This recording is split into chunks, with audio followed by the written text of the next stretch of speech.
मैं हूँ कहानी वाला और मैं लेके आया हूँ आपके लिए एक नई कहानी, प्रोफेसर साहब और उनकी पत्नी। दौड़ भाग वाली जिंदगी में कभी कभी लगता है जैसे हम अपना कुछ अंश पीछे छोड़ते जा रहे हों। संवेदना, स्नेह आदि एक अस्त्र की तरह प्रयोग कर कोई इमेज मैनेजमेंट का प्रोग्राम चलाया जा रहा हो। इन्हीं कोताहल से भरी जिंदगी में प्रोफेसर साहब और उनकी धर्म पत्नी को भी घसीटा जा रहा था। वो भी इस दलदल में खींचे चले जा रहे थे। क्या करें, बच्चों को पढ़ाया लिखाया बड़ा किया। अब जब वो भीड़ का हिस्सा बन गए तो अपने माँ बाप को ही समझाने लगे। कभी कभी जिंदगी कैसे जी जाए इस बारे में भी पाठ पढ़ा देते थे। प्रोफेसर साहब और उनकी पत्नी भी समझाती थीं, पर ऐसा लगता कि मानो फेसबुक वाली जनरेशन अब थोड़ा ज़्यादा हावी होने लगी थी। दोनों बच्चे अपने अपनी जिंदगी में रम गए थे। ऐसा नहीं था कि वो प्यार नहीं करते थे, दिलो जान से करते थे, लेकिन अलग शहर में रहो तो कुछ कमी तो ज़रूर खलती है। और नए जनरेशन का अपना ही अंदाज था जिसमें मासूमियत थोड़ी कम थी। प्रोफेसर साहब या तो अपने काम में लग्न रहते या फिर गांव में बच्चों के लिए खोले एक स्कूल में मशगूल रहते। उनकी पत्नी धार्मिक थीं तो या तो घर की साफ सफाई या फिर भगवान के स्मरण में अपना समय व्यतीत करती थीं। इन दोनों ने अपना ही दिनचर्या बना लिया था। समय कैसे निकल गया दोनों ने कभी जाना ही नहीं। अब आदत सी हो गई थी। कैलेंडर में दिन लाल कलम से घेरे हुए होते थे कि कब बच्चे घर आएंगे तो कुछ दिन फिर जिंदगी वापस ढर्रे पर आ जाएगी।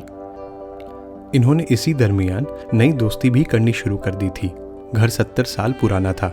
छत पर लकड़ी के धरन थे, जिसे हम इंग्लिश में बीम कहते हैं। प्रोफेसर साहब के स्टडी रूम के धरन में छेद कर एक गौरैया का जोड़ा हर साल गर्मी के महीने रहने आता था। शाम होते ही दोनों नित्य अपने घोंसले में चले आते थे। प्रोफेसर साहब और उनकी पत्नी पंखों को बंद कर बस उन गौरैयों को निहारते रहते थे। कभी गौरैयों के बीच झगड़ा हो तो बाहर निकलकर दोनों लड़ाई भी करते थे, अंडे भी देते थे। और बच्चों के आने के बाद तो मानो गौरैया का जोड़ा और चुस्ती फुर्ती में आ जाता था। प्रोफेसर साहब तो कॉलेज चले जाते थे, पर उनकी पत्नी को जब भी मौका मिलता वहाँ बच्चों की चहचहाहट सुनने चली जाती थी। गौरैया भी शायद उन्हें पहचानने लगे थे, तो अब वो इनको देखकर उड़ते नहीं थे। प्रोफेसर साहब की पत्नी भी अब उन्हें पहचानने लगी थी, क्योंकि उनमें से एक गौरैया के सर पर कुछ बाल नहीं थे। वो जब सुबह खाना बना रही होती थी तो गौरैया उनके पास भी आ जाते थे, तो वो चावल के कुछ दाने उन्हें भी दे देती थीं। गौरैया के बच्चे जब उड़ने के लायक हो जाते तो मानो पूरे घर में कोहराम मचा होता था। बच्चे इधर उधर गिर रहे हैं, गौरैया चीख रहे हैं और उनके पीछे दौड़ लगा रही होती थी प्रोफेसर साहब की पत्नी। बच्चे चूंकि डरे से होते थे तो कहीं किसी कोने में चले जाते, तो प्रोफेसर साहब की पत्नी का काम होता उन्हें निकालना। और इन सब से गौरैया जोड़े को कोई आपत्ति नहीं होती थी। वो सालों साल आते रहे और यही नित्य प्रक्रिया चलती रही। जैसे ही बच्चे उड़ जाते तो गौरैया भी आना बंद कर देते। फिर गर्मी का मौसम आता और प्रोफेसर साहब की पत्नी उनके आने का इंतजार करती। प्रोफेसर साहब भी गांव नित्य रोज जाते रहते थे। उन्होंने एक स्कूल खोल रखा था।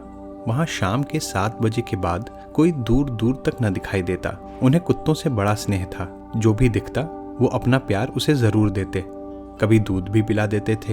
एक मादा कुत्ता भी थी जो उनके घर के पास हमेशा रहती थी और जैसे ही प्रोफेसर साहब को देखती तो इनसे स्नेह जताने जरूर आती थी। एक बार जब प्रोफेसर साहब गांव गए तो वो कहीं दिखी नहीं। वो बहुत चिंतित हुए कि पता नहीं क्या हुआ उसे। रात को खाना खाने के बाद वो यूं ही दलान पर बैठे थे और चारों ओर लालटेन की रोशनी के अलावा घुप अंधेरा था। गांव का घर चारों ओर से खुला था और प्रोफेसर साहब ने देखा तो दूर से एक कुत्ता अपने जबड़े में एक बच्चे को लेकर आया और उनके पाँव के पास रखकर वो वापस चली गई। एक एक करके उसने 6 बच्चे लाए और कुछ देर प्रोफेसर साहब के पैर पर ही रख दिया और खुद थोड़ी दूर जा बैठी। इन्होंने सब बच्चों को गोद में लिया, प्यार किया और फिर नीचे रखा तो वो भी आई धीरे से। उन्होंने उसके भी सिर पर हाथ फेरा। फिर एक एक करके वो अपने सारे बच्चों को ले गई। समय ने करवट ली और गांव का घर भी छूटा और शहर में जहां दोनों दंपति रहते थे, चूंकि पुराना हो चला था, उसे भी तोड़ा गया। अब गौरैया का जोड़ा नहीं आता। अब जब प्रोफेसर साहब गांव जाते हैं तो उस घर में नहीं रहते, स्कूल में ही रुक जाते हैं।